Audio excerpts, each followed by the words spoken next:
This start. Okay, thanks for mentorship session and happy to see you here. So, how are things been? So, how work so far?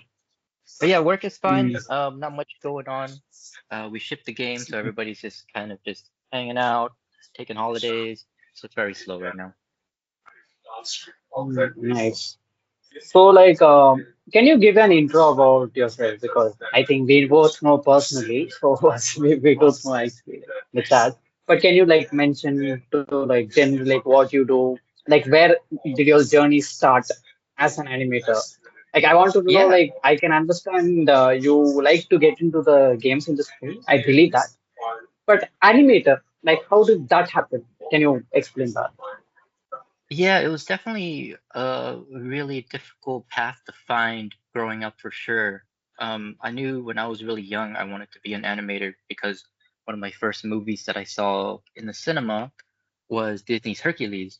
And that's when I realized, I mean, I've seen cartoons on TV before, but when I saw it on the big screen and I saw the credits, I realized like, oh, people have a job in this, they have a career, and that might be something I can do when I grow up. So there weren't any animation classes, when you're in first grade or anything like that. So I figured back then it was all 2D, right? So I figured, well, you have to be really good at drawing before you can animate. So I can have a head start. Maybe I can just learn how to draw right now and practice. And by the time I get to high school or when I'm older, and the classes are offered, I wouldn't have to struggle so hard with drawing. I could just start animating. So, but then once I graduated college, Toy Story had came out and 3D had kind of taken over.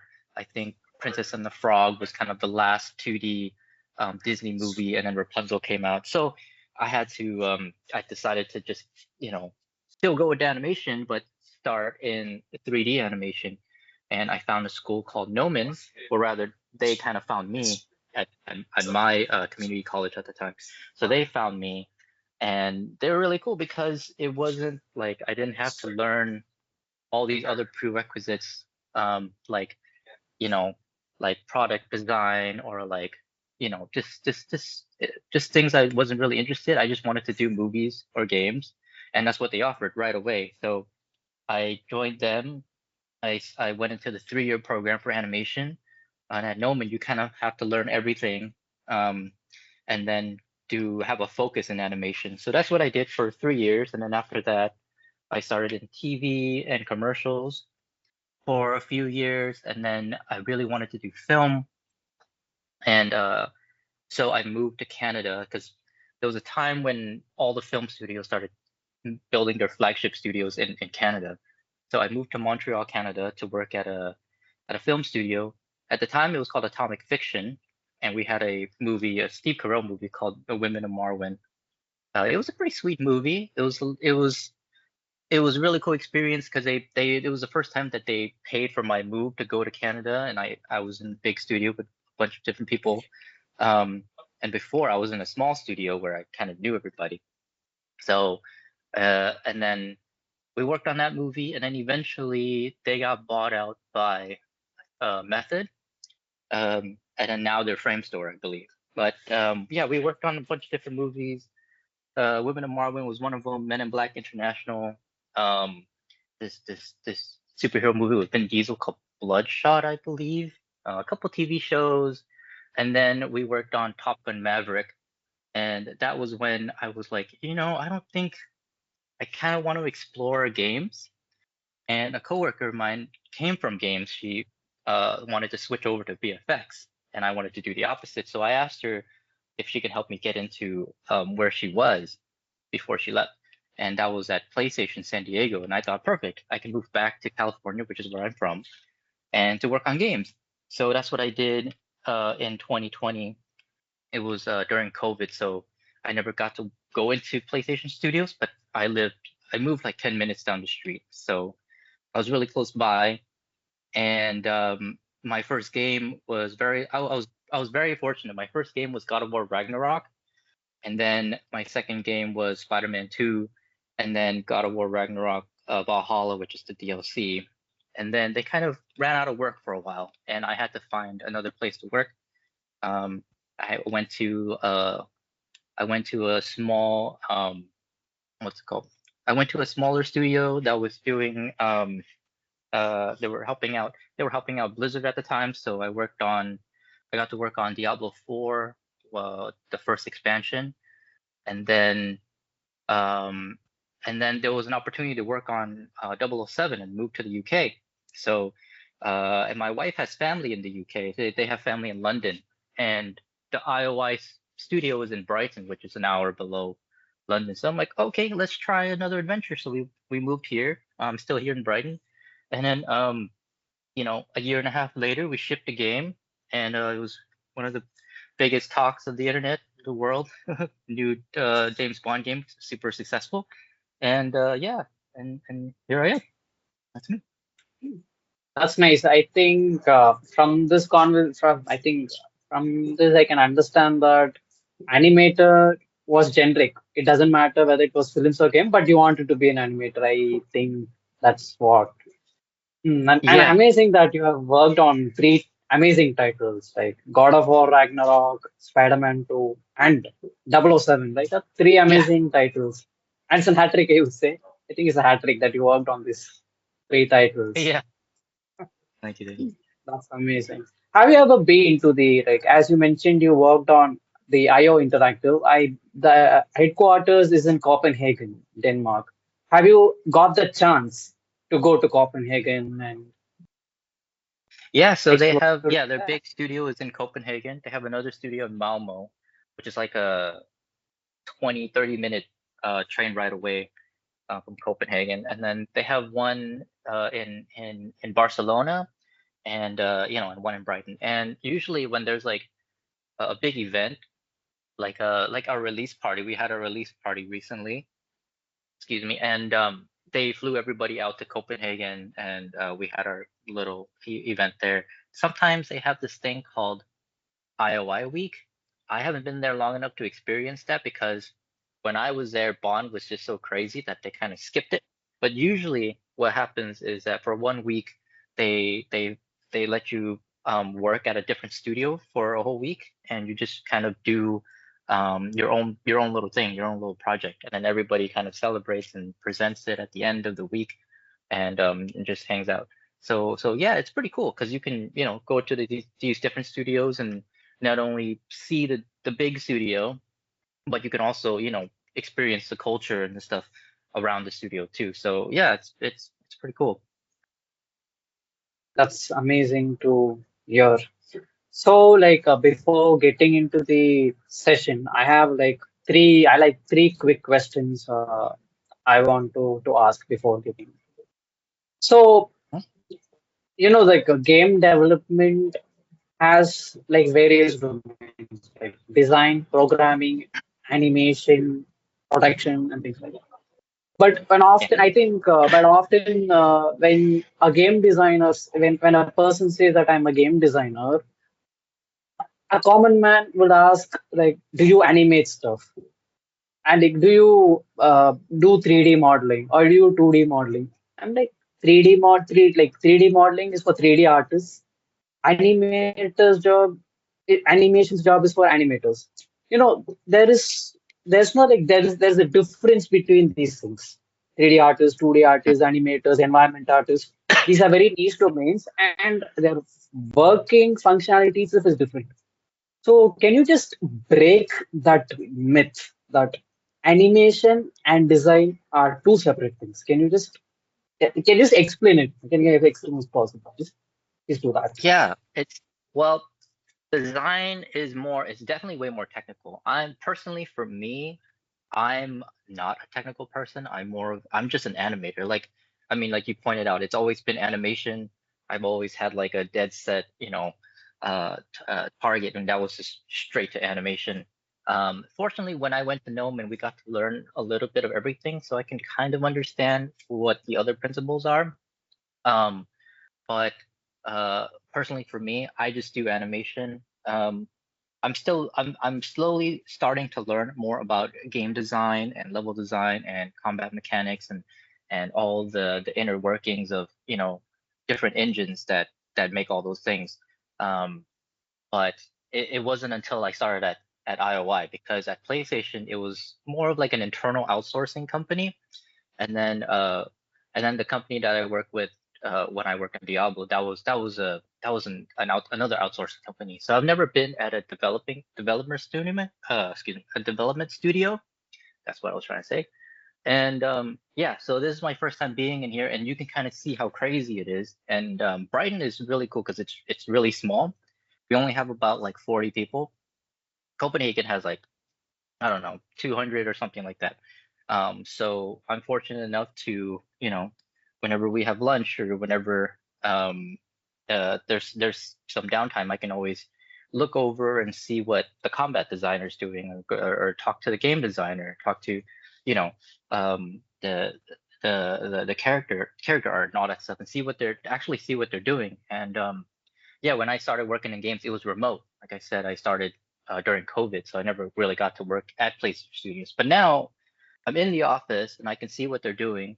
And yeah, it's definitely really technical. For me, I don't do any of those things.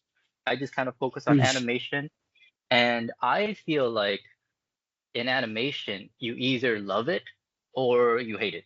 It's such a different thing, and a lot of people I feel like a lot of people misunderstand what 3D animation is. Sometimes I still get people thinking that I still draw all the frames. I'm Ah, like, no, you know what I exactly. mean? So, and or they don't quite understand what it is, or they think it's all coding to make all the characters move.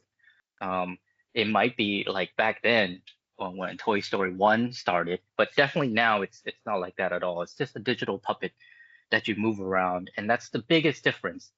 um, you're just slowly making motion and the study of motion. And I think in all of the other principles, the study of motion isn't really present at all in anything else, right? Um, we come in and we record videos of ourselves, or we scour the internet for other videos for reference, and we're trying not only replicate the motion, but trying to understand the relationship of different body parts moving, um, and how the weight shifts and how it looks good on camera, and how to make the character feel alive, not only from movement, but from internally, like what are they going through? What are they thinking about? The traumas that they've had and stuff like that. So it's it's definitely not um, it's more like you have to be an actor, you know what I mean? So that's something else that a lot of people don't seem to realize, that a lot of animators, they have to kind of learn how to act, either improv or just drama acting. A little bit of acting experience can really help you a lot in animation. And when I was in school, acting classes were mandatory. You had to take them. um, so I think that's the biggest difference, is that you need to learn how to act, you need to learn how to do motion, um, and then sometimes you kind of want to learn how the rigs work, and how rigging affects how the movement works, and skinning and modeling and a little bit of lighting and stuff like that. But mostly it's mostly character driven and acting. Does that make sense? Hmm. Exactly. No, because I've seen like aspiring designers, game designers actually. I'm going specific to game design. When they want to become a game designer, what they actually think is that when you want to get into the industry, you be overwhelmed. You learn coding one side, you learn design one side, you learn animation one side, you do 3D modeling one side. You just kind of learn everything. There's a saying like Mm, jack of all trades, master of none. Jack of all trades, yeah. master of none. Right? So that's the where the problem is. If they know this difference, they can pick up what they're really interested in. Okay, I like 3D modeling. Okay, I'll get into this. Mm, They will decide whether they want to be environment artist, character artist. That's choice to yeah. them. But this the difference I wanted to know. Like design is different, animation is different. So yeah. So the second question I wanted to ask, you said you are working on Maya. So from my Yeah. understanding, I see a lot of artists, 3D artists and environment artists use more Maya for 3D modeling and stuff. And I believe as an animator, you do rigging and stuff, rigging, right? Yeah. So, Mm. or can you tell me the difference in which I know they draw stuff and things like that and design? Like, what is your core part while working on Maya software? Believing that because I've seen like more of 3D art there. Like, what do you do there? Even I believe there's rigging as well. So I just wanted to know what's your main work in Maya? Yeah, Maya is a super powerful tool. It's like you can do so many things in it, right? And there's a million and one things to do the same thing in that software. So, but in animation, we mainly just use, sometimes we use the story editor to combine different animation clips together, if you don't want to use Motion Builder, or we mostly just use the timeline and, constraints. Nowadays, there's a little tab and you can just switch it over to animation and get all the animation tools. But yeah, I just mainly work in the timeline and the viewport, and I just work whatever rigs they give me. Usually when I'm working, it's all gray.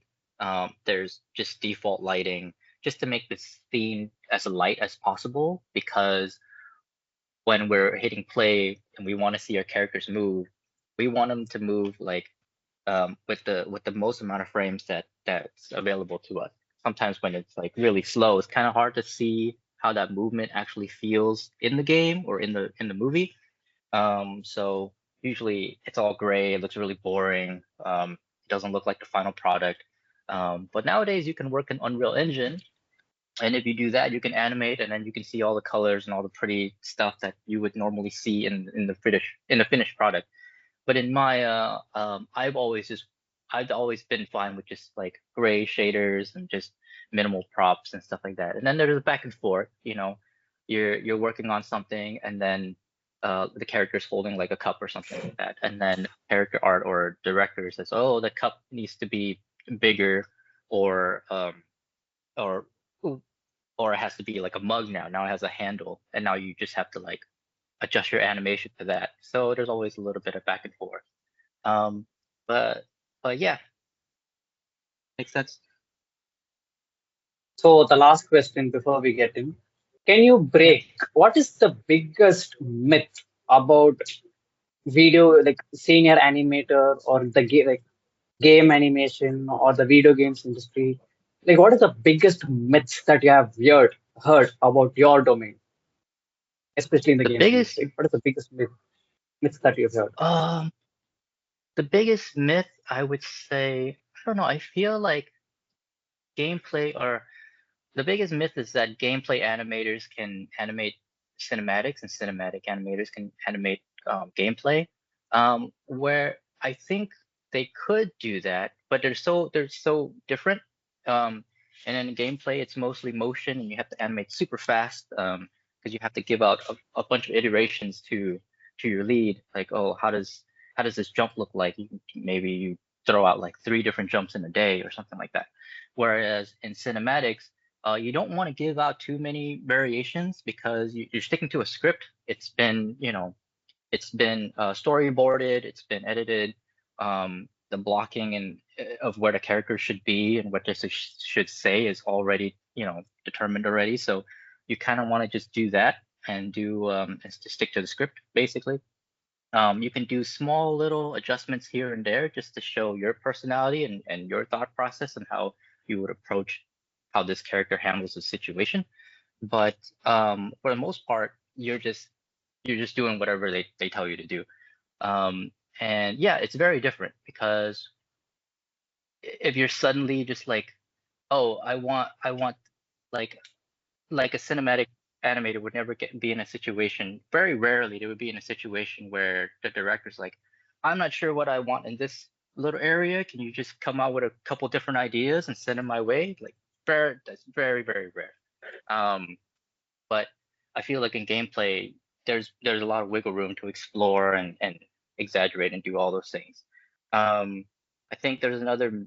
I feel like there's another myth where cinematic game animators have trouble getting into VFX animation. Like they want to work in movies.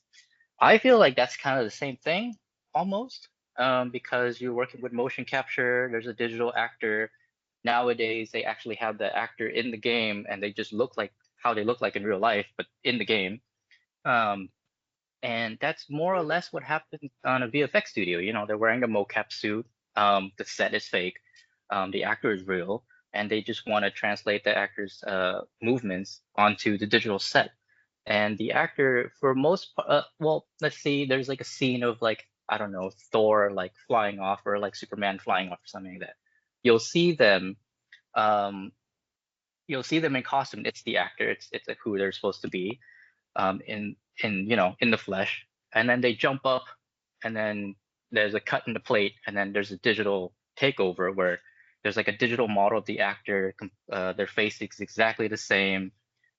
Their suit and everything is exactly the same. It's 1-to-1, so that when they jump, you cut on that frame, and then the digital asset takes over, and we animate that person flying off, which is essentially that part with the person flying off. Essentially, that's like game cinematics, right? So I feel like any gameplay animator, I mean, not a gameplay, any cinematic animator can work in VFX, and any VFX animator can totally work in games. It's just at the end how the product is finished. In movies, they have to composite the frames together, and then that's how the movie's made. But in games, there is no composition. I mean, compositing. You basically just render it in the engine, and then that's how it is, and it's a lot more technical. But in an animator's in how an animator looks at it, it's basically the same to me, because I've been in film, and I've transitioned over to cinematics, and working on God of War, that's basically a movie, right? It's just basically a super long shot, like one shot movie, and it felt very, very similar. So yeah, that's what I got. Mm. Long answer to that. No, but thank you for the clarification actually, because this clarification I'm not hearing it anywhere at all. And thank you for it. Okay, then Sure. we'll start with the main part. Yeah, no, you were telling something. Sorry, you were telling something. Okay. Okay. So yeah, we have come to the main part of the mentorship session, and like before starting it, after this session there will be a 30-minute Q&A, so you can take it. So the floor is yours. I'm expecting to learn a lot of things. The floor is yours. Yeah, sure. I mean, animation, like I said, it's something you really love, or you really something that you have, or you kind of don't want anything to deal with it, right? So you kind of right out the bat, you kind of have to have a passion for it. And I feel like most people, like I said, have a misunderstanding of what animation is. A lot of times people come up to me fresh out of high school, and they're just like, oh, I want to be in the industry, and I want to do everything, but I really like animation, because I feel like when they watch a movie or they play a game, animation is what they notice, because it's the character that they're controlling, or the character that they connect with in the film. And yeah, they just don't know how to they just don't know what's involved into making that character, right? And so they're like, I want to do everything. I want to storyboard, I want to model, I want to animate. I'm like, oh, you can't. Well, you slow down. You can't do all those things. What do you what here's all the things that what modeling means, what environment art means, what animation means. And more often than not, I once I explain what animation is, they're like, oh, I don't want to do that. So I'm like, okay. But every once in a while I'll get that one person that's like, yeah, that's what I want to do, and they're all in. And that's that's why I'm talking to you, basically, to answer those questions, to demystify what animation actually is. Um, Sorry, there's a lot of noise going on outside. But yeah, so hopefully when people hear this, or when they find this video, they're like, oh, okay, I do want to do animation, or probably not. Probably that's like something that I want somebody else to handle. But another thing is, people think you have to draw. You don't have to draw nowadays if you want to work in 3D, if you want to work at Pixar, Disney, DreamWorks, Illumination, wherever, those 3D movies or games. You don't have to draw. I've met Pixar animators that have animated at Pixar for like 20 years and they do not know how to draw at all.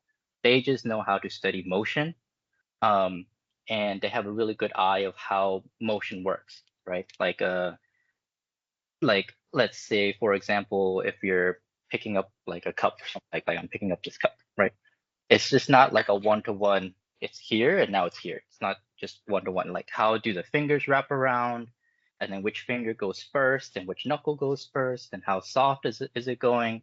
Um, and then it's just not straight. You want to do an arc, and you're trying to make it as appealing as possible in terms of motion. And I think that's like the biggest thing, the study of motion. Um, and if you're really good at it right away, um, it's it's great because the computer kind of helps you get there in half the time. Whereas when you're drawing, you kind of have to draw every single frame. Not only do you have to learn how to draw and have to master anatomy or drawing animals or props or perspective, you have to kind of learn how to draw everything to make your animation look wonderful. In 3D, you have a person that made the model and you just have this digital puppet, and it's kind of like digital stop motion where you move the puppet a little bit, you take a picture, you move the puppet a little bit, you take a picture, but in the computer you just move the puppet, um, and the computer kind of figures out the in-betweens, and then you just kind of go in the in-between and you kind of adjust it a little bit, and the computer goes, oh, you actually want it to move this way instead of just straight, got it, I'll move it this way. And I think that's great. I think it makes it a lot easier for people to learn animation um, nowadays, and it's widely available to everybody that wants to learn it as well. You just have to navigate through the complicated program to do it. There's Blender, that's free. Unreal is free. You can animate on Unreal. Maya is annoyingly not free, and it's like subscription based, and it's super annoying, but it's kind of the standard. I think it's moving towards people just animating on Unreal nowadays. But regardless whether you have Maya or not, I mean, you can get a student license and mess with it. But um, yeah, so you don't have to learn how to draw at all. You just have to learn how to move characters and how to manipulate different curves and translations and how things rotate and make it look pretty.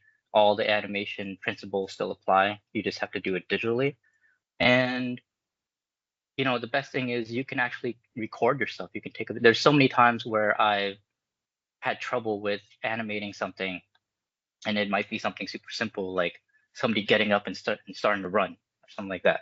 And in my head, I feel like I know how that is, but you start animating it and you're like, wait, maybe it feels kind of strange and it's not looking correct. So you just kind of take your phone and you just record yourself doing the thing you want to do. In this case, it's getting up from a chair and just running. And then you can just upload that video straight onto Maya, and then you literally just almost one-to-one copy your video if you want. But basically, you have the best reference there, and you can just make it yourself, which is wonderful. Um, and yeah, I'm trying to learn right now. I'm trying to learn how to exaggerate things and how to better understand what a character goes through. Because, like I said, a lot of animation is acting. And my favorite part of cinematic animation is when it's a really dramatic moment. Personally, for me, there's two types of animators. I feel I think there's people that really like to do action, more physical shots, flipping and fight scenes, choreography and stuff like that. I like to do the really dramatic ones where there's like a close up on a face or like the character has to deliver some devastating news, or they just heard some devastating news, or they just realized something crazy is happening. And I think I think that is more memorable because when I feel like when you're watching like an action movie or any movie and there's like an action piece in it, you might you might remember the cool fight scene and you might remember one or two cool things that the person does or the actor does, but you won't remember the whole choreography, right? But if you've ever seen Up from Pixar, everybody kind of remembers the first 10 minutes of Up and it's like devastating. right? And it makes you cry, it makes you think about your life and stuff like that. And those are the moments I feel like are most memorable in the story, because the character is going through something, and I love to animate that moment. And moments like that are a lot harder than you would think, right? You have to animate little tiny details. You have to have an eye to animate like how a blink works, and you know, if you blink, it actually moves around. It moves like things around the eye, right? So when you blink, your outer brows actually get affected and they move just a little bit. So if you just animate like a vanilla blink and the eyes is closed, it kind of separates the rookie from the more experienced, right? You might just see the eyes closed and you might feel like, oh, there's something missing. And then you animate like a brow moving a little bit, or a cheek moving up, and you're like, the face is more connected and you just feel that it's good. So a lot of it is animating something that you feel more than you can see. And that's why I love that. That's why I love animating those dramatic moments. But going back to trying to decide if you want to animate it, even if you want to animate or not, you have to kind of know what you like to do and what you don't, right? So animating slow dramatic moments, or do you want to animate high octane like fight scenes and stuff like that? Or maybe it's creatures, or vehicles or props, stuff like that too. um but yeah, so my process, if I had to explain that, usually, let's say I start the day and I get a task from my lead or my supervisor, and they tell me, oh, here's a shot that we want you to animate by the end of the week. Usually they give me a brief of it, and it's like a one-on-one conversation. There's just explaining what's happening in the shot, what's happening before the shot, after the shot, what the character is going through, and then I write all that down. And if there's dialogue, I write the dialogue down, and then I have like a basically a week to handle this shot, and I kind of break the week down into first first day. I try to plan out what I want to do in the shot personally. Like I know where the character is supposed to go, but I'm just like, okay, I kind of want to add this moment here where the character, um, I don't know, looks off into the distance or something like that, or just like a moment that I want to add to show my thought process. And there's also the dialogue. So I write the dialogue out on my notebook, and then I start saying the dialogue to myself, and I start drawing like a line, and I'll say the dialogue, and whenever I emphasize a word, I'll make the line go up, like kind of like a heartbeat or like a music rhythm. So that's when I see my pencil go up, that's where I know like, oh, okay, I put a lot of emphasis in this word, which means the character is gonna have a really big change here, right? To show that he or she wants to really um, accentuate the importance of this word. And then I also write in the subtext of the line. So if somebody is saying something like, um, uh, "Hi, it's nice to meet you," right? If that's the line, you can say that a couple different ways, right? If the character is saying, hi, nice to meet you," but they're sad about it, or they don't really want to meet that person, um, I write in the subtext, what do they actually mean? Do they actually mean I don't want to be here, or I don't really know you? This is strange, and I'll say that line instead of the actual line. So instead of saying, "Hi, nice to meet you," and then acting to that, shooting reference of myself saying that line, I'll just say the subtext. I'll just say, "I don't really know you," or like, "I don't want to be here," and then get the body language of that, and then I'll say the line, and it'll be like, "Hi, nice to meet you," right? So it's different. So I just kind of animate to the subtext, and then so that's basically my first day, maybe my second day, shooting reference and planning. That's like my planning. And then I go into Maya. I put the second day I'll go into Maya. I'll put the video into Maya, and I just start one to one. It's just one to one copying myself, right? I don't have to think about it because I did all the thought process yesterday. So I'm just copying it one to one, and then um, I get it working, the body mechanics working, and everything working, and then I'll send that as a blocking pass to my supervisor because I kind of want to show them something working right away, right? I kind of want to just show them movement and progression of the scene right away so that once they see it moving, they might say, oh, maybe we should add this instead. Maybe it's too long. Maybe it's this, he's moving too far. They'll make whatever adjustments, and I wouldn't mind because I just started. It hasn't been a lot of work yet.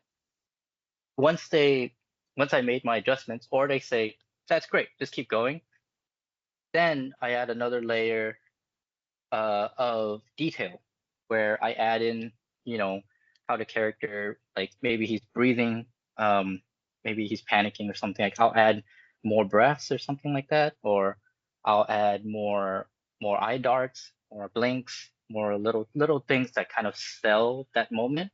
Then I'll diverge off of my reference. I'll turn my reference off so I don't see myself anymore, and then I just add whatever my animation instincts tell me to add. Like maybe I want to squash him a little bit so he can spring out. Um, maybe I want to hold a little bit so it's more poppy, um, moving from one word to another word as he delivers his lines, you know, stuff like that. So I'll do as much of that as I can, as I feel comfortable doing for the scene. Then I'll show him again, and then there's usually notes, and I kind of give about 2 days for reserved for any notes that they might give me, um, so that I have enough time to handle it, and then send it back, no problems. I won't be late or anything like that. There's also a trick I like to do where I try to understand what my leads or supervisor or a director, what they like to see in animation, right? So it's a cool little trick. It's a little sneaky trick you can do when you have a new boss, which is kind of know what they like, and then you just kind of give them that. Because one, they'll do it. You did the thing that they like, and they'll see that and they'll be like, I like that. Let's just move it. Let's just send it, right? But also you kind of start to see what they're seeing, right? I had maybe the supervisor really likes like really good hand poses. That's important to them. And now you're forced to, hyperfixate on hands, and your hand motion might be really, really great. And that's like a new thing you can learn right off the bat, so that the next time, this person likes really great hand motion, and you just incorporate that. And it makes you really good at doing that. And everybody's different, and everybody gives you an opportunity to train your eyes in a different way, um, and focus on details. Focus on the details that you normally wouldn't wouldn't notice, right? So that's another thing I try to incorporate. Um, and then uh, yeah, that's usually my week. Usually in the week, I usually get more than one shot. It's probably 2 or 3 shots.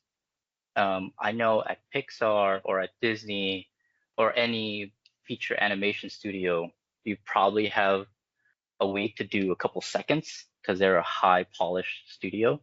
That's why it looks so great because they have a lot of time and a lot of animators, so they can just focus on 3 to 5 seconds every single week. Whereas in games, you might have let's see, or in games you might you might have to do like 2 minutes in a week instead of 3 seconds. It's like 2 minutes. In TV, it's like around that same time, I would say, like maybe 2 to 5, maybe like 8 minutes a week. A lot of stuff because in TV, if you ever work on TV, you have to make an episode. An episode has to come out like every week, right? So the timeline is really short and it's really fast. So you have to churn out a lot of stuff really quickly. Um, it makes you really fast, but also it could be very stressful if you don't like to do that. And then in games, it's kind of similar, um, but it's definitely the timeline. I like working in games because the timeline from when the game starts and releases is very long. It's like 4 or 5 years. Where in movies, you might just have one year to deliver a small chunk of the movie, and you're just sprinting to do that. and then you're sprinting to do the next chunk of the next movie that the company gives you. So um, that's another big difference in film and games. And then in gameplay animation, you might get 8 tasks because the task might be simple. It might be like a walk cycle for this character. It might be a jump for this other character. It might be a 3-hit combo. Little motion studies, right? Not just like a whole performance. So yeah, every week is different for every type of animator. Um, but I think another important thing to do is focus on mental health. That's a big thing as well, because it is an art form. And as much as you want to hit that deadline, but also do uh, your wonderful piece of art that you want to that represents you, right? You want to make it perfect. Sometimes you just can't hit perfection, right? Now, I mean, like at the end of the day, it's not your project. It's somebody else's project and you're helping them with it. So I would say focus on doing what is needed. And if there's time left, then then take the extra mile to do what you want to do, right? Um, and yeah, sometimes people get really stressed out. And it's really unfortunate because I see a lot of people breaking down and I see a lot of people get burned out because sometimes there's crunch time and you have to finish the game or you have to send the shot, but to you feel like there's a lot of things you should do to this shot, but um, maybe that's not the case, right? To a new someone that is starting animation that's working at a just started working at a studio, you might feel that way. You might feel like you're like an imposter and you have to do the best that you can do um, to best represent yourself so you can roll with the big boys, right? But you you just have to remember that it's like a collaborative art. Like everybody's there to help you, but if nobody sees your work, they can't help you. Right? So you have to send stuff in. You have to be open to to people giving you notes, and you might have to start over and stuff like that. But you learn a lot, and then everybody's there to help you. So if you're struggling, everybody's super nice, and they're there to like help you adjust, help you out with your shot, give you recommendations. They'll help you find different tools to help you get there, or different reference to help you get what you want to get out of your shot. Um, and I feel like asking questions and telling people how you feel, um, and just taking care of yourself, and really planning out the scope of your task, right? You don't want to wait till last minute and just do everything. And you don't want to just spend the most of your time planning and then being stuck in planning mode. You kind of have to, all right, I'm gonna dedicate one whole day to planning, and that's it. And after that, I got to do something, and then I got to show somebody something. The next day, I have to show them so they can tell me what's going on, so they can make changes and stuff like that. Um, that's really important too. So there's a lot of juggling um, with with with that involved. Time management, of course. But everybody's there to help. Like I said. Um, yeah, it's pretty much that's pretty much what I got for my daily schedule. And then when I have time, I try to help out people that try to get into the studio, into the industry. Yeah. Mm. Is there any like Okay. particular super detailed stuff you want to ask? Um, like I think you mentioned that I think that during the last discussion you mentioned that you cannot able to show Maya on the system. Like, why don't you take sample projects like from Ragnarok or Spider-Man, just showcase that work and just explain like what you have done. That would be better. Visually, there will be an under. It will be good. Sure. Let me see. Mm. There's something I can find. Well, since I'm on my computer now, it's a little bit more easier to do this. I'll just share my screen. Yeah. Yep. And here we go. Is there any particular game reel that you want me to talk about? This one, I think we'll show the first light reel at Of the. I course. think we can go with first light. The latest one would be better. The latest one we can do. Okay, let's do that. Slowly, sound away.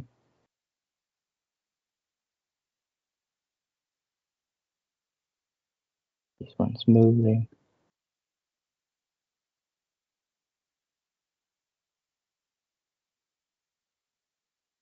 Okay, this was an interesting shot. The beginning of the game, right? So they actually went through a lot of different iterations for the beginning of the game because they wanted the beginning to really capture the audience and really do a really great job of just hooking people in right off the bat. So there was a lot of back and forth for this helicopter sequence.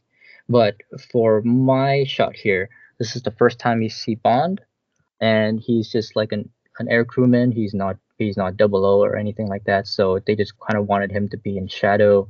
They kind of wanted him to be mysterious. Who is this person? Who is that actor? What does he look like? What is he doing? All that stuff. Really mysterious. But for me, I had to animate everything, even though there was a lot of pieces in shadow. This is what it looks like, oh, when it's in Maya for me, right? It's completely lit, um, and you can see everything. So even though you couldn't see his eyes that much in the actual game, you still got to do it. You still got to animate it. You got to make sure he's looking the right way. He's blinking. He's thinking about whatever he's thinking, and you have to make that come across when you're showing it to your supervisor or your lead or your director. Um, so yeah, and then these parts here, this is them in the mocap, right? As you can see, they have very little props. They're not behind the car or anything like that. They're not in sand. They're not in the right clothes. So sometimes you get the motion in, and their hands might be inside of their shirt or something like that. You might want to adjust his, um, the pose of his sling and stuff like that. So you your first pass is basically making sure that everything looks correct, um, for the character. Like they're actually leaning on this car door. They're actually looking at where it's supposed to look at. And then shots like this was one of the shots where they couldn't mocap, right? So this is a keyframe shot. So this is one of the moments where you're just like, he has to do a zip line across this chasm using a wrench. How is he going to do that? Is he going to do it confidently? Has he done this many times before? Is he's never done this before? Is the wrench not stable? Is the line not stable? You kind of have to think about all these things, and then you kind of have to come up with something that looks interesting for someone to see, right? So him kicking around and doing all sorts of stuff, and then twisting his body right here, which is really cool. And this shot here is actually, it went through a couple of different animators. Usually, most of the time, you don't get the opportunity, the wonderful opportunity of claiming the shot all for yourself 100% from the beginning to the end. This shot was for my friend Andrew, and he started it. He came up with the planning. He gave them different iterations. Um, he gave the supervisor different ways of how Bond would zipline across. And then it was all good. And then later on, they lit the scene. They created all this wonderful environment to go around the zip line, and then they decided. It's been a while between them seeing it the first time and then seeing it again in the environment, and then they decided, oh, you know what? Let's change it a little bit. And but now Andrew has a bunch of stuff on his plate, and throwing this back onto his plate would send him into overtime, would completely overwork him basically. So there are other people that had time free on their hands, which is me.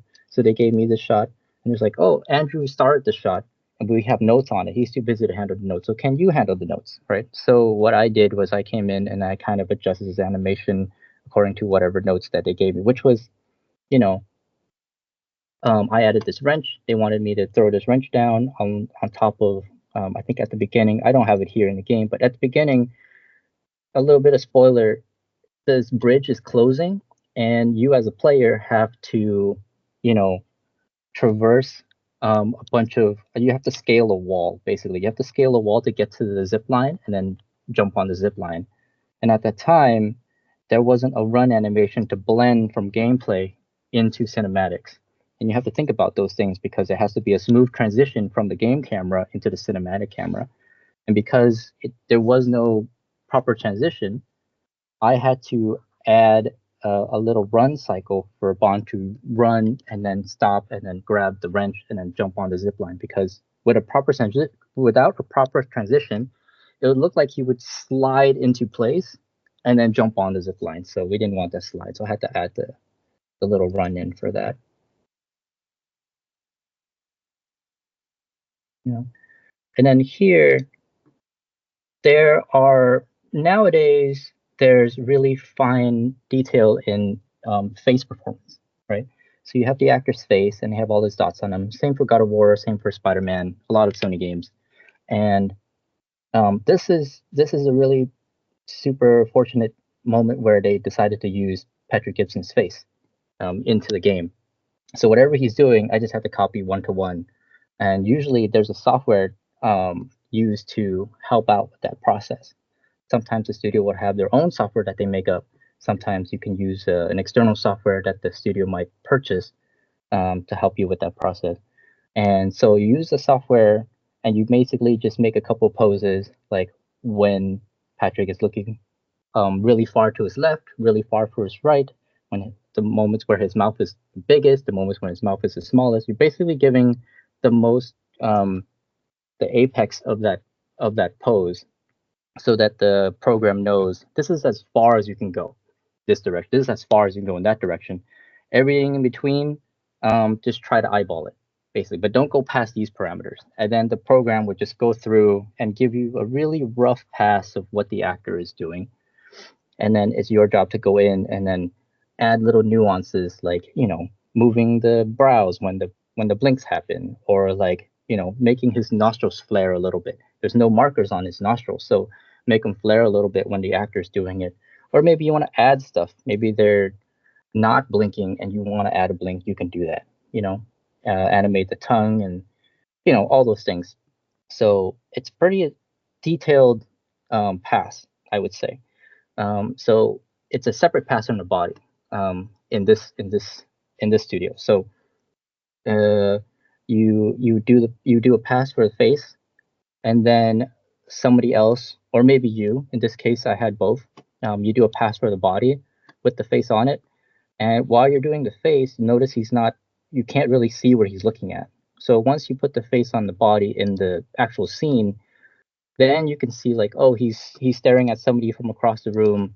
Is he actually looking at that person? You do all that adjustment afterwards, and then, you know, properly make contact. Sometimes the camera, sometimes you have to punch it up for that camera too, because right now the camera is straight on his face, but the camera here is to his side, and maybe he's saying something, but you don't register it because he's talking, because the camera is like off to the side.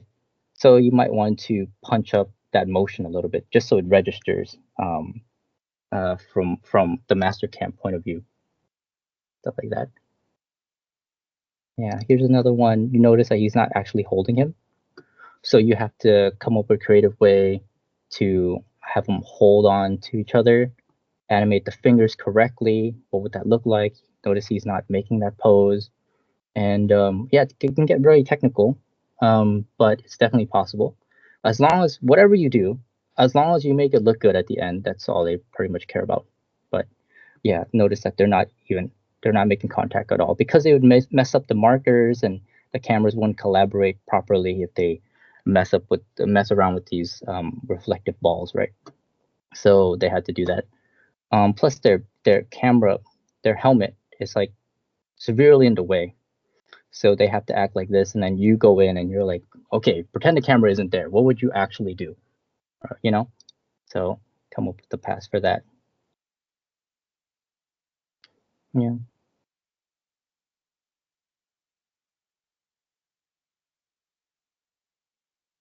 these are pretty simple. This one was actually pretty difficult because you had to really show the little details of her putting on the lenses and then the speed of how she's doing it because you don't have a lot of time before the camera cuts and you don't see her doing it anymore. I have a lot of problems putting on contacts, so it takes me a while. So I have to, you know, ask my friend to help me shoot reference or, you know, um, yeah, basically try to give this believable moment that she's putting on a contact with no mirror, no nothing, right? She's just putting it on, just guessing, um, and the audience will register it fine. These moments here are interesting. It's actually in the trailer. It's not in the real game, right? So they designed the shot just for marketing purposes, just to hype people up for a trailer. Um, and the timeline sometimes is a little bit more strict, but you still have to put in the proper, um, you know, you still have to look at it as if it's a final animation because it's still really important. So you have to like, you know, do the proper hand contacts and all that stuff. That's like a really good moment. This is one of my favorite moments when he's just holding the gun. Nothing's happening. He's just standing there holding the gun. To some people, you might see it and you're like, "Oh, I wish I had that shot. It's so easy," right? But then it's not just it's not just making sure he's holding the gun correctly and that he's looking in the right direction and he looks a little bit angry, right? It's not just that, right? In this moment, he wants to shoot somebody, but he can't because if he does, he wants to shoot that person, but he can't have that person die, basically. So he has a dilemma, and he's thinking to himself, and he's like, if I was in that situation, I'll be like, is this person lying? Do I take a risk?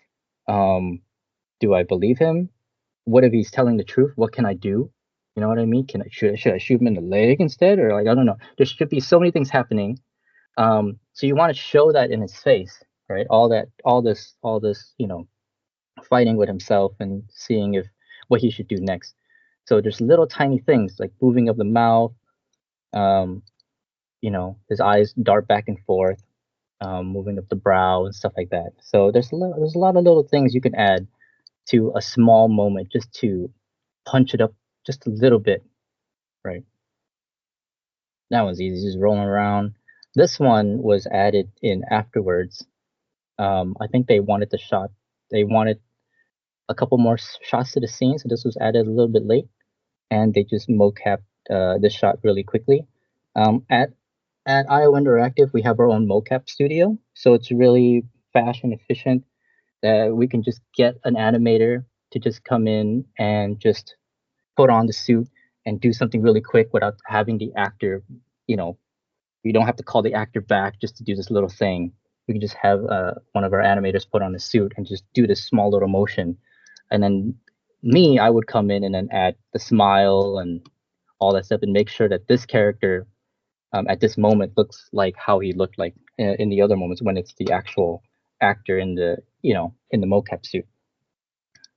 Um, and it's the same when I think when let's see, come on, fast forward a little bit to Lenny here, Lenny Kravitz. Now he wasn't available on a lot of the shoots, so a lot of times we had somebody come in and act for him. He provided the audio, and then one of our animators um, helped his performance just a little bit. Not all the time, but just sometimes when we need to. Um, and of course, I had to like go in and make sure he looks really cool in this lighting. Even if he's wearing sunglasses, you kind of want to know that he's frowning, right? Kind of want to know what kind of face he's making underneath those sunglasses, and make sure it's actually looking like Lenny Kravitz there,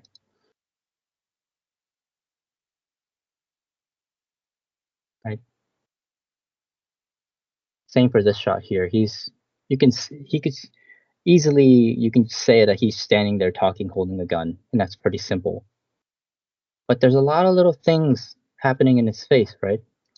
He's like he's trying to tell Bond that he's not a bad guy. Like he's doing this with a purpose. He's trying to explain Bond why he's doing this. and that it's necessary, right? And it's good for the rest of the world that he's doing this, and Bond dying is somewhat necessary for the good of the country or whatever, you know. Um, and you have to show it in his face. The actor is doing that, yes, but the actor doesn't look like this. He doesn't have this character's face. So want to punch it up, want to have it fit into the scene. And there are things maybe the actor didn't do that you decided, oh, you know, I've seen this in a movie, and I like what this actor is doing in the movie. Maybe I can add that to this performance, and you just, you know, you try your best to add it in and see what your supervisor says, to punch up the moment, make it super dramatic.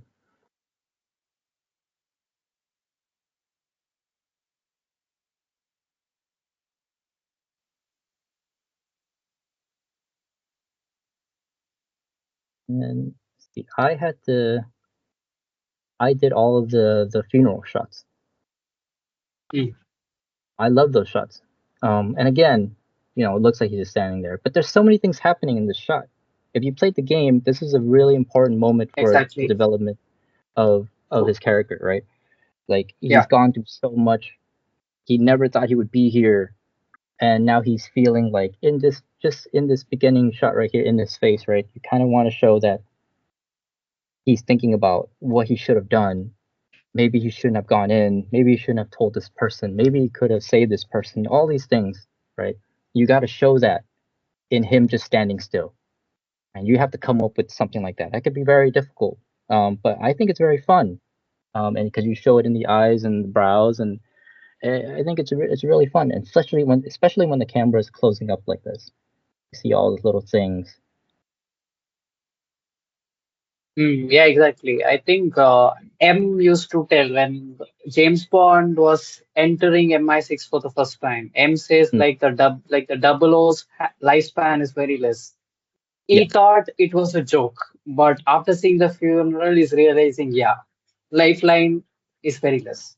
The yeah, lifetime of a double O is very less. So it's getting that yeah, reality right now. yeah, yeah. I was fortunate enough to work on this game because it's like a movie. It's like a TV show. It's like a, I don't know, 15 episode TV show, and it doesn't slow down. There's no fillers. You just keep going, and you kind of want to know what you want to know what's happening next. And Yes. instead of the game mechanics driving why you want to play the game. I mean, that is why you want to play the game because sneaking is fun. Shooting in this game is really satisfying. Sneaking, and like, you know, bluffing and lying to people and doing all that's really fun. But the story is what's driving, like, the motivation to keep playing. Like, I don't want to put this down because I want to know what happens next, right? And and and I think those dramatic moments, are a big point of that.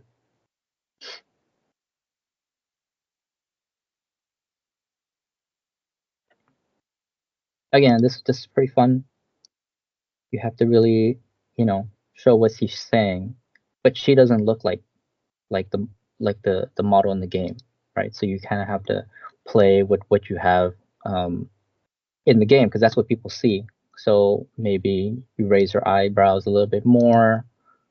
You open her mouth a little bit more instead of closing her mouth here because, you know, it in this camera angle it works really well, you know.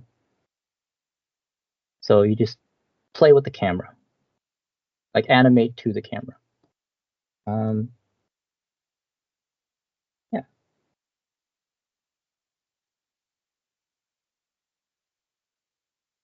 yeah, such a cool game.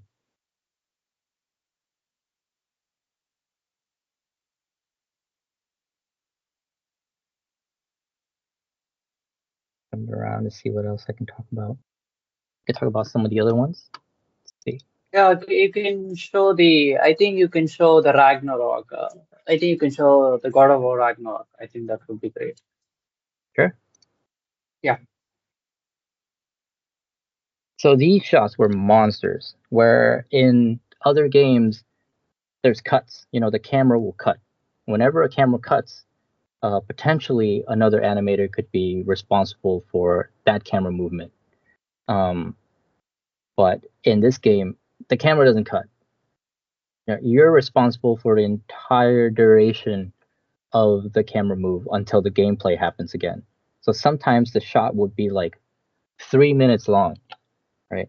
And you're just on that shot for like a month, maybe a month and a half, just doing one shot because the shot's like a monster. It's really long.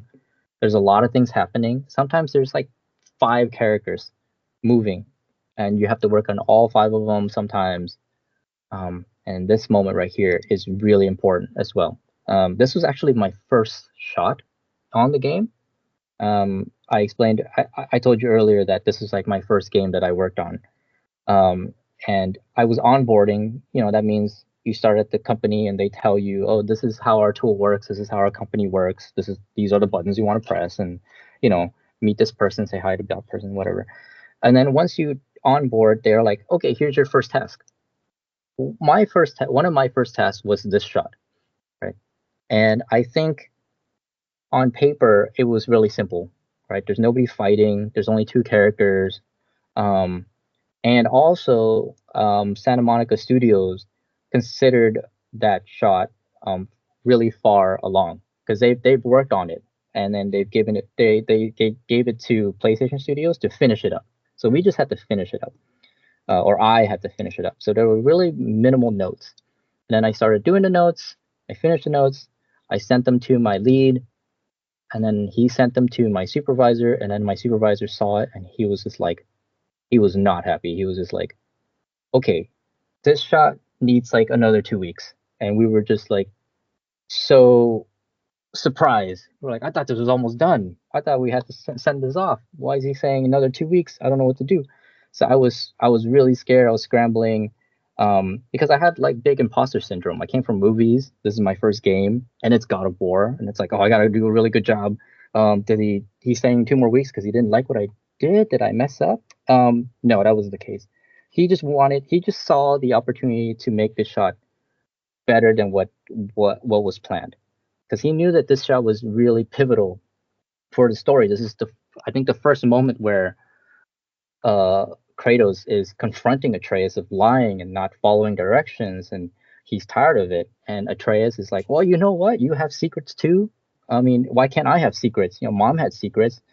Um, and he's standing up for himself, right? And so in this shot, there was just a lot of things that you had to pay attention to. You had to animate him scared, but scared because his dad is Kratos, but also he has to switch and then change his mind, and then stand firm. Come back to the shot later, right here. And then Kratos, he was really tricky because Kratos, throughout the whole entirety of the God of War series, he's just this angry, big, warrior guy that has like no emotions other than anger, basically.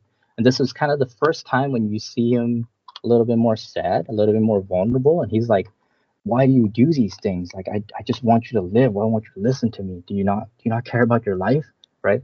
And he's saying all these things. He's basically saying like, I love you so much. I care about you. Why don't you see that? Basically. But he's not saying those words. He's saying all these other things. But you have to show that he's saying those words with his heart, with his face, right? All these internal things that he wants to explain to Atreus, and he just can't. And he decides to like yell at him or criticize him or whatever.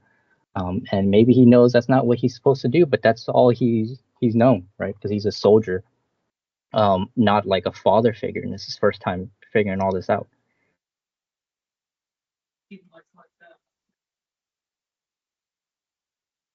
But the notes were, don't make him too sad. still keep him, still keep him kind of angry Kratos. Don't we don't ever want to see sad Kratos, and that shouldn't exist. So it's a fine line. Like this is like desperate angry Kratos. It's always a little hint of anger somewhere.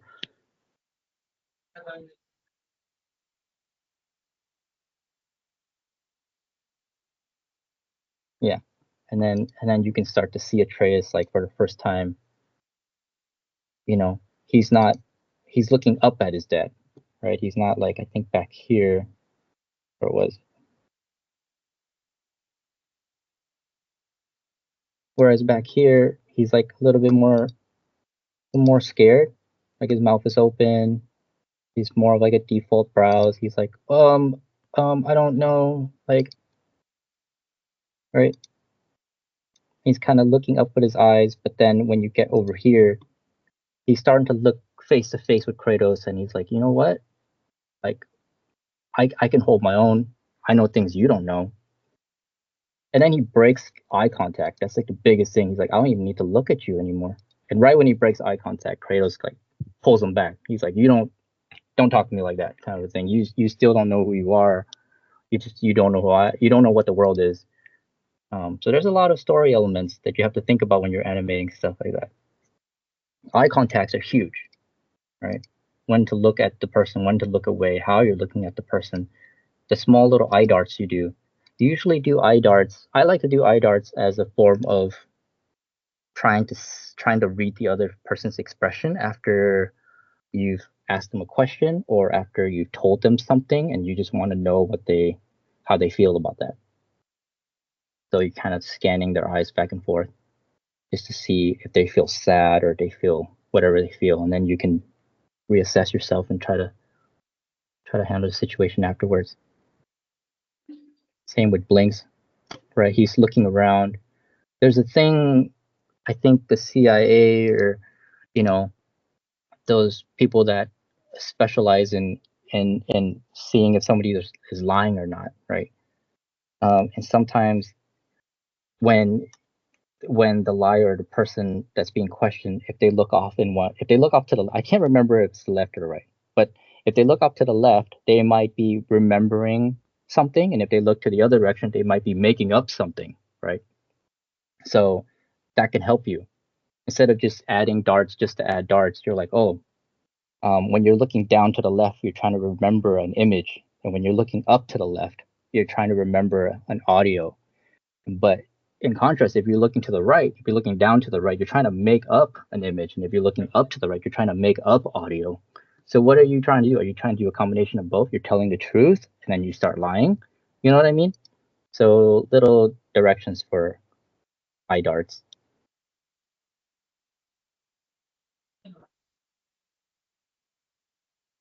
This was a fun shot, mostly because he's just. I remember I was typecast. I felt like I was being typecast to the person that was handling hand contacts. Where is this? So here, um, Sindri. So some in 3D, the character isn't touching an object, right? It's just two make believe, surfaces, and you're trying to make it look like it's solid and that one character is touching a surface or holding something, right? And that can be really tricky. And here you can see that he is making contact with two railings, and then he, does something with a switch, and then he switches hands, and he's touching this thing, and he's touching that thing, and then he starts touching all these other things, and you have to make it believable that his hand is resting on this solid metal piece of thing, where in reality his hand is going right through that thing, right? So you have to animate all the fingers, how they lift up, how they're resting, and make it look correct, so that when people see it, they're like, oh, he's holding on to that rail, and not just his hand is on top of that thing and his fingers going through that object. It takes you out of it. So I did that shot, and it lasted like a month, right? And I just hated it at the end of the shot. I was like, I don't want to do this anymore. But it was a pretty cool shot, and I knew I had to do it, so I had to do it. And then here he's grabbing his rope and he's pulling the thing, and then he's holding on to the ring, and he has to mess with it with his fingers. Like, oh my god, there's like so many things, but um, but it's super cool because you've never seen this ring before. The ring is really important, and you can see that he cares a lot about this ring. Like it's more than just like a normal ring. It's more than just an object, to him.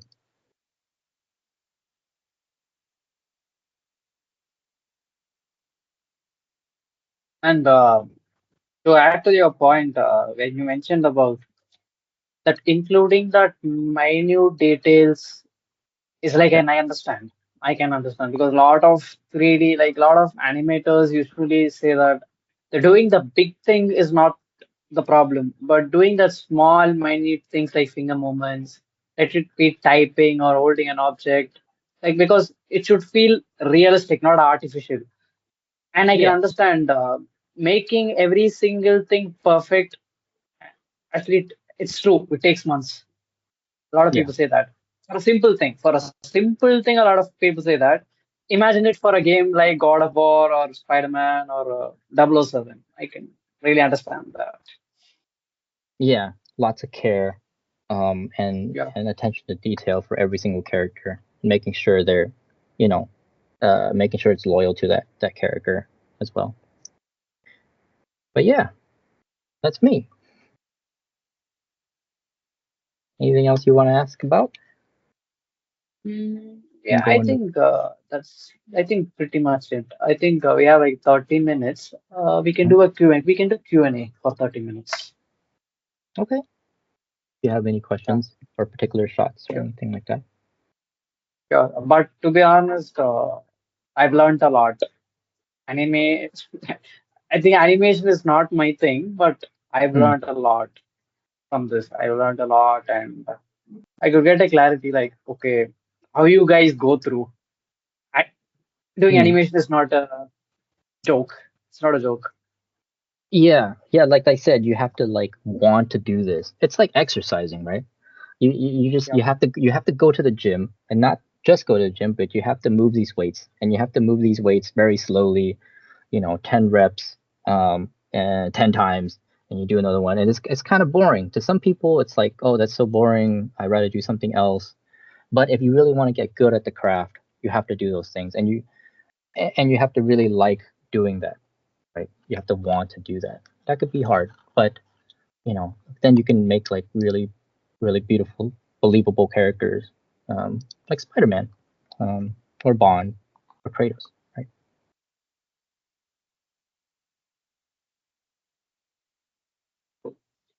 Okay then. Wait just a second. Yeah. What was that? No, no, nothing. This is not. Yeah. Feel free to answer. I mean, ask any questions. I'll answer them to the best of my ability. But somebody. It's just a minute. I'll just have to, I got okay. That is something interesting. So quick questions. We'll get into the question.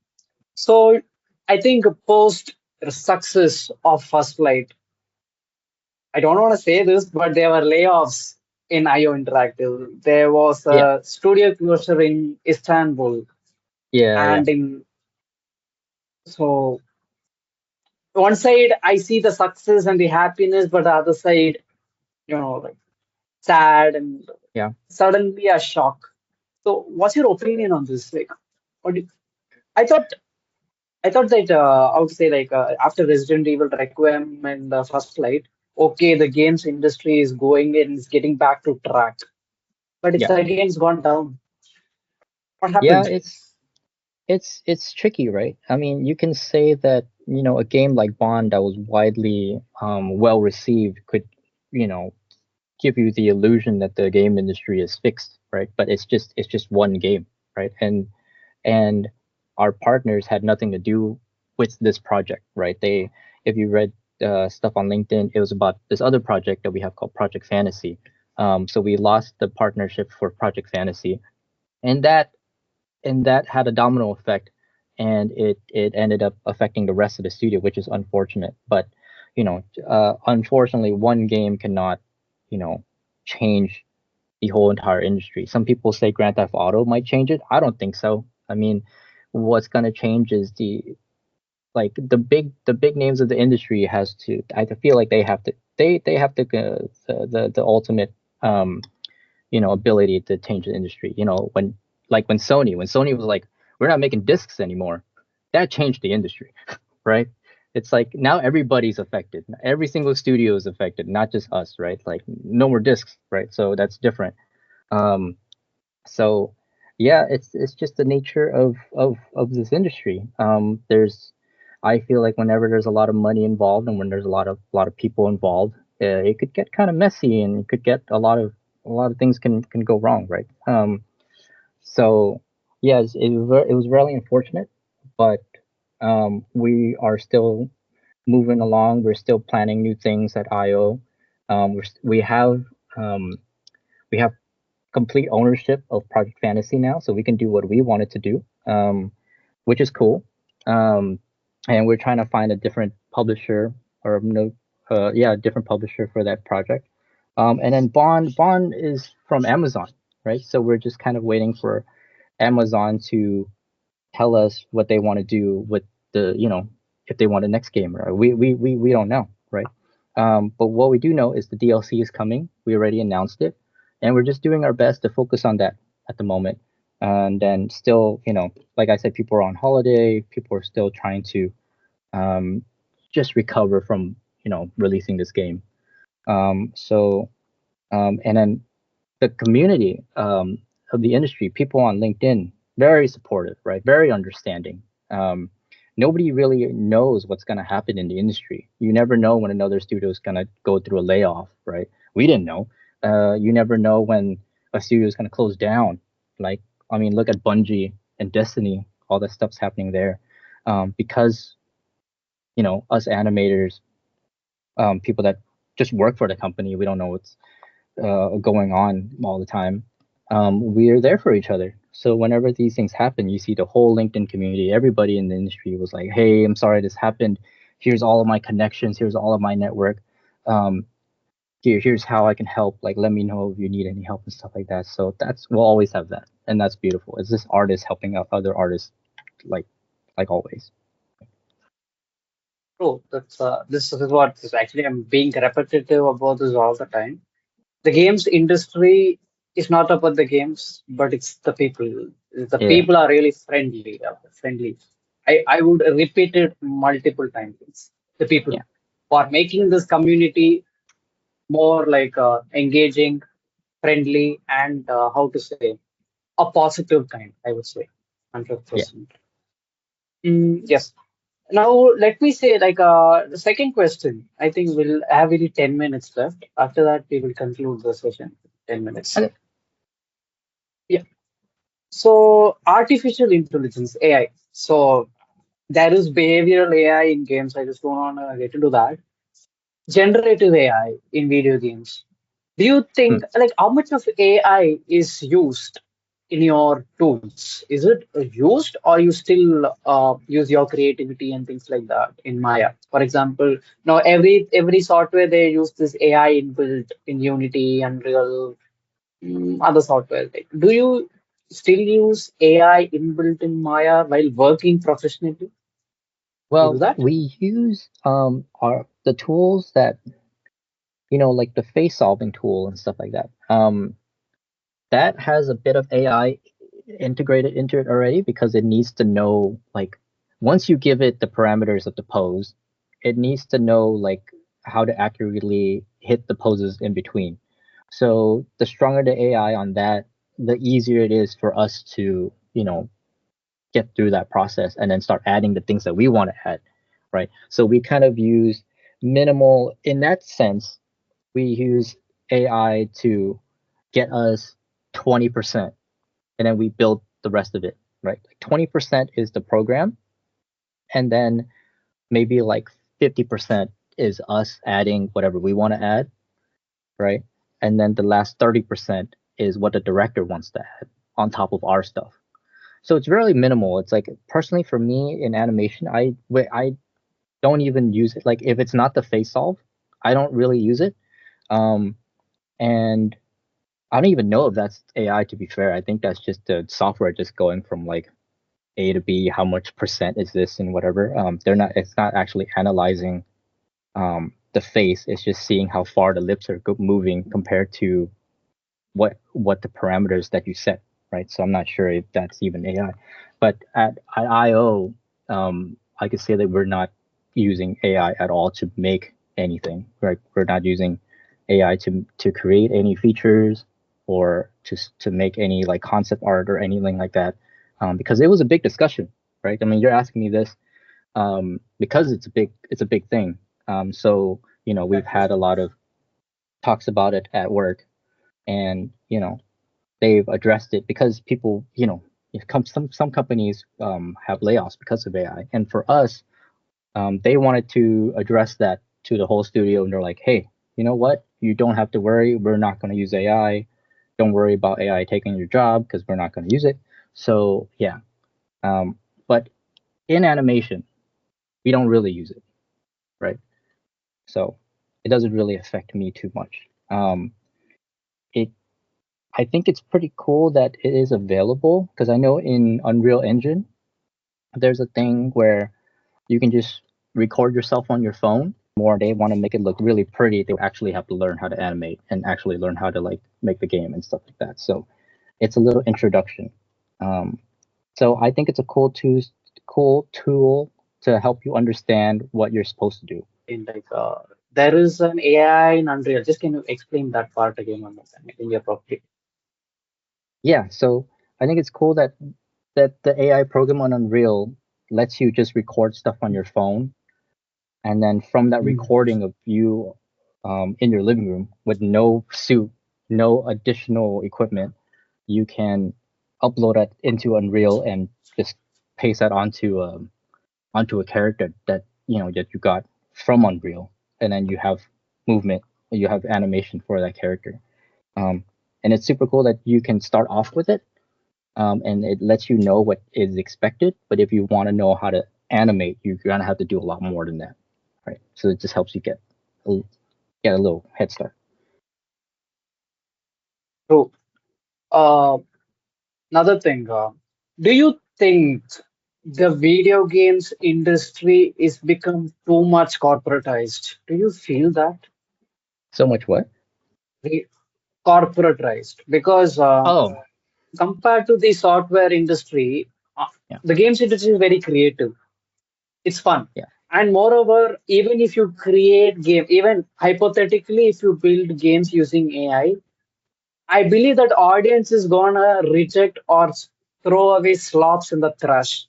yeah, I ultimately gonna believe that's yeah. going to be the end result. Do you believe that? At this question, like if the corporate companies think who are controlling the games industry, like let me say, sometimes we go to a typical software industry for funding. I'm not copying the game for funding purposes, but sometimes I see there's a compromise in creativity. Do you think the Mm, games industry has become too much corporatized in compromising creativity? I think it's the opposite actually, because there's so many people that can just make their own game nowadays that the big companies can't Mm, ignore them anymore, right? They have to be mm, involved, right? Like look at Claire Obscura, right? Not Claire Obscura, like Expedition 33, right? Um, mm. it was a small group, right? And then it got noticed, right? And it's won so many different awards.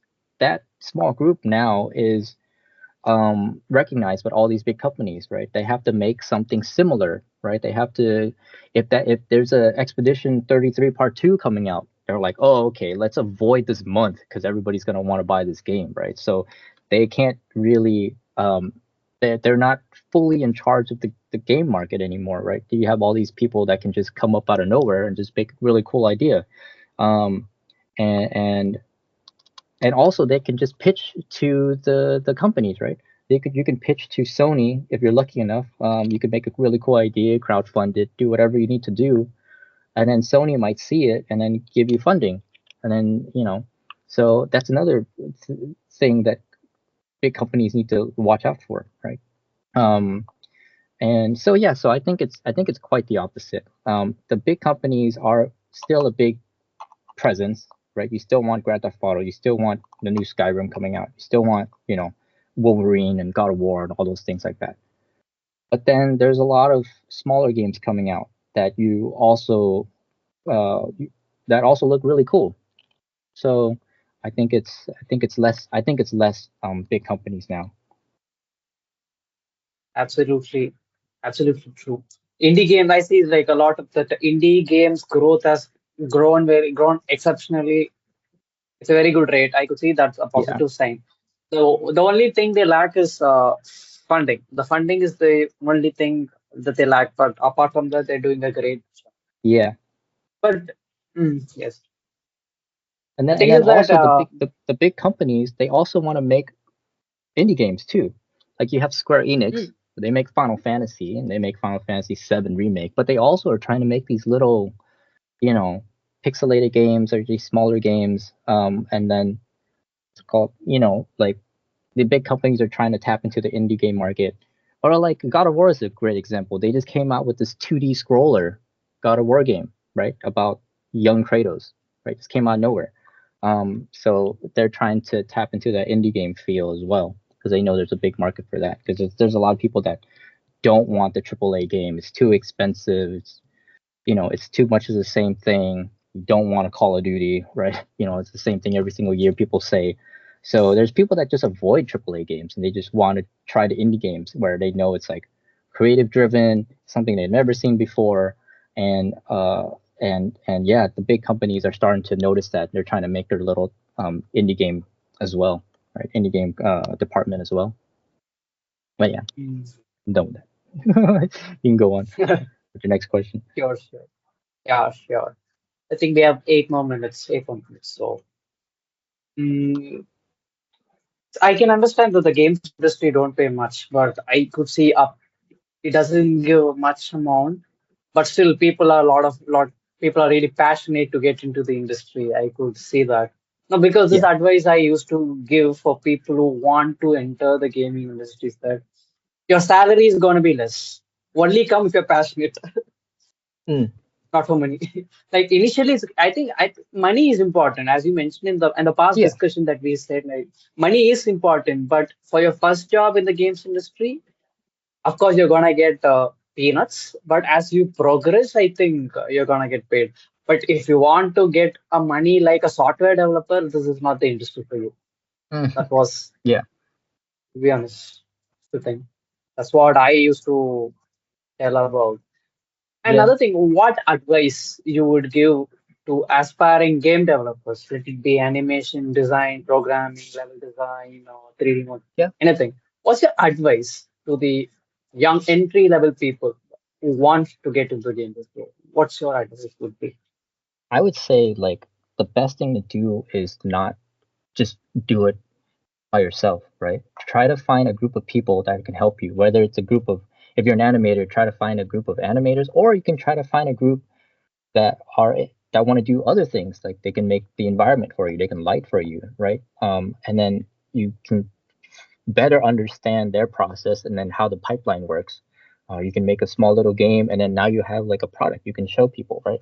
Um, and don't just try to strong arm the whole industry by yourself. There's a lot of people that want to come join as well, like you said, and you should all help each other out, and give each other advice and collaborate. It's a really collaborative industry, both the film industry and the game industry. You can't have a film without hundreds of people.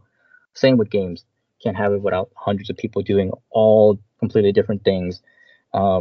So I would love to see that instead of just having like a reel where it's just like one person animating everything. Maybe it's a short film, right? And then you're a part of that short film, and that shows that you know how to work in a team, you know how to work in a pipeline, you know how to adjust your stuff to the rest of all of your coworkers or all of your the rest of your group, and that's valuable to work in a setting like that. Um, and also you have to be prepared to move out of your country, right? You have to understand that that's probably what's going to happen. It's really hard for you to. I mean, this is me talking to people like mostly in the States, right? If you want to work in games in the States, you're gonna have to move around, right? Um, Actually, I guess that's everywhere, right? If you want to work at let's say your dream studio is I don't know, CD Project Red, right? You got to move to Poland, you got to move to Boston. There's nowhere else, right? You just got to move to those two places. You have to move around. Um, the unicorn of remote work is super rare. So be be aware that you have to be prepared to move around, and follow where the job is. Or you can hop contract to contract, but that's a whole nother monster. Um, but yeah, other than that, just believe in yourself. If you have to move, do it. It's one of the wonderful things of the industry. You can move. If I wanted to move to Australia, I could. If I wanted to move to Tokyo, I could. There's games there, right? And that's pretty cool. Sometimes if you fight it and you're like, I don't want to move, I just want to stay here. Good luck, right? But if you see it as like, oh, this is my opportunity to just travel around the world and work wherever in another country and learn the new culture, find new friends, and the industry is wonderful for that. It's literally everywhere, and they'll help you move too. It's great. Yeah. Exactly. And you're absolutely right. Absolutely right. And another point to add is like try to network with as many people as possible. Trying to follow people like Khan. He's an expert in the industry. Thank you. He's an expert. And he is knowledgeable. Try to follow people and learn from him. So, Yeah. LinkedIn has created that opportunity. Please take it. That's Yeah. how I met Khan. I don't know him personally, but I just communicated with him. We are having this conversation, and we're getting to know, and we're slowly becoming good friends. Yeah, yeah. Yeah, I think LinkedIn is also really great.